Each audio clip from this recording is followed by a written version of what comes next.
monsieur. Bonjour. Vous avez longtemps échangé avec Madame le maire de Lougalé. De quoi avez-vous parlé?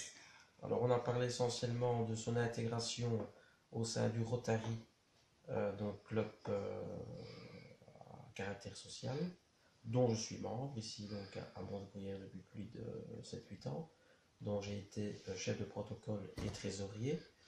Et donc, l'idée est venue de Madame le maire de créer ou de pouvoir créer un Rotary dans son village, dans sa ville.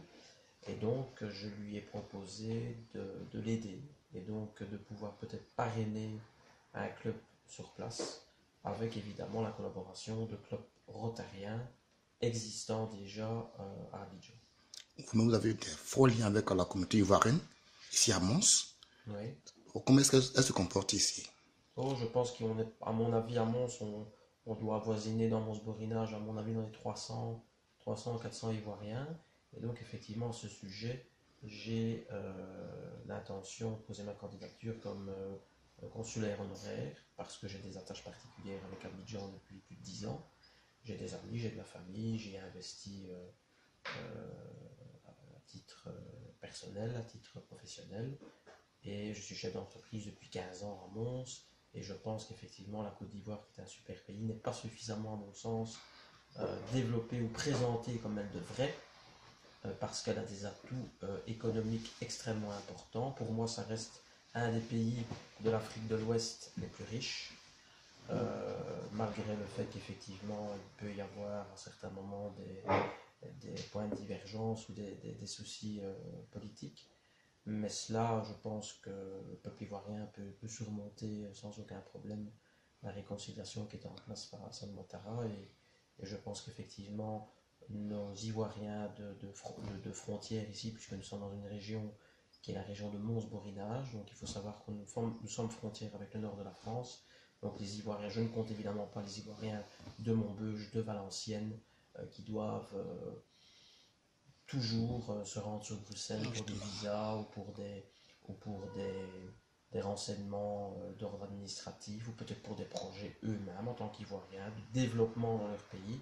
Et donc je pense qu'effectivement, un consulat à Mons, qui est quand même, ne l'oublions pas, la capitale culturelle de l'Europe, enfin, qui a été en 2015 et qui le reste, qui a toujours son titre, je pense qu'un consulat a sa place ici à Mons et j'ai l'infrastructure, j'ai l'ambition et j'ai, je pense, une équipe d'Ivoiriens qui peut aisément me soutenir.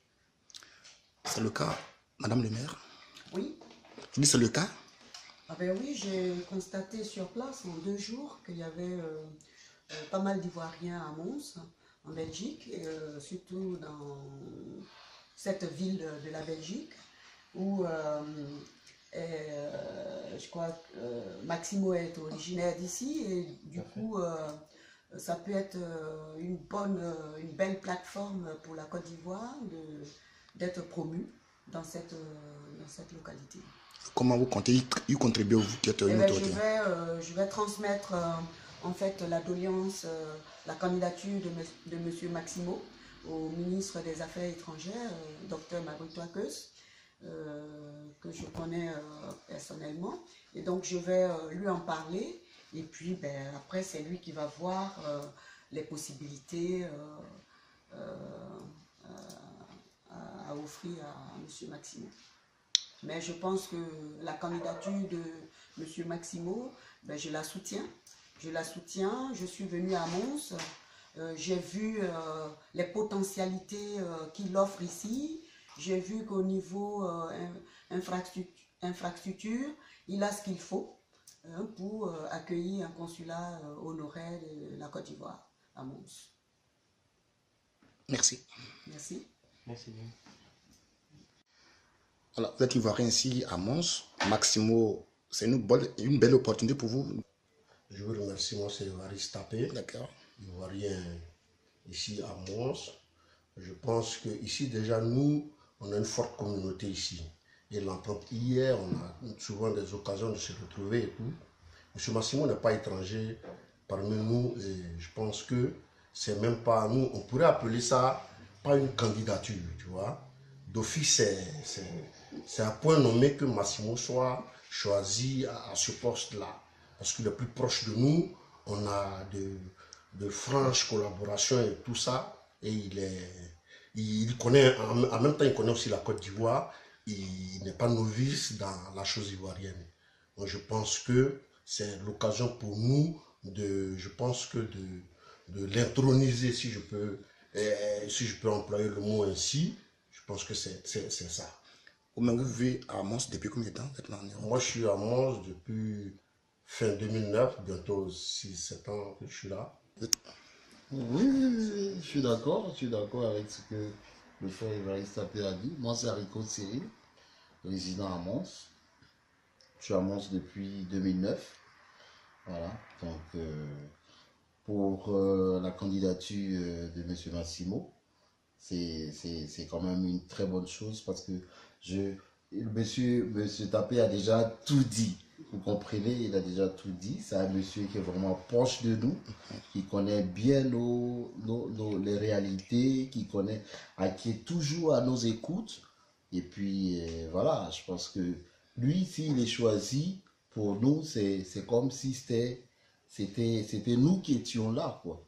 Parce qu'il est plus proche de nous. Voilà. Mais pourquoi? Vous avez un consulat à Lille et aussi à Bruxelles. Pourquoi forcément un consulat ici à Mons? Oui, à Mons, parce qu'il y a quand même une forte communauté. Et je ne vais pas indexer ceux de Bruxelles, parce que d'après ce que j'entends, c'est pas aussi agréable. Ouais. Voilà, c'est pas aussi agréable par là.